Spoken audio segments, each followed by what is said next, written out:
નથી. અમે માફ કરજો બધા કદાચ બેઠા હોય તો કોકની ઘેર બાપુ ચા પીવા જાય ને તો શું કે ખબર, અમારો છોકરો ગાય છે, ક્યાંક લઈ જાવ ને ભેળો ક્યાં રાખવાને.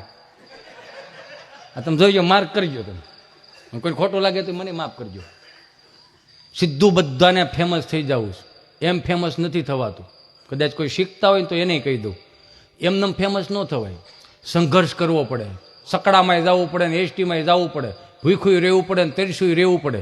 જે સન્માનની સાયલ હોય ને વલભીપુરમાં પાથરીને હોવું પડે, તૈયા ભેગું થાય. એમને સીધી ઇનોવા ન આવે. મને માફ કરજો, તમે અમુક અમુક ગીતોને પ્રાધાન્ય દેવાનું બંધ કરો. બેબીને બોરમીટા પીવડાવો, બેબી મૂળમાં નથી, પણ બેબીને 3 દી ભૂખી રાખો ને આ ફોડી મૂળમાં આવી છે. સવારના રોટલા ગુંદા નથાણે ચાલુ નથી કરતી બેબી, એટલે બેબી આવડું એ હો, તમે જે સમજો એ બેબી નહીં. હા સમજી બહુ જાય બધું. મારી ઘડિયાળ પહેરનારી બીજાની બગડી નહીં પડે. 4 ઘડિયાળ તો એને શોકેસમાં મૂકી રાખી, તને શું ખબર હોય. કેવું થઈ ગયું છે એમ.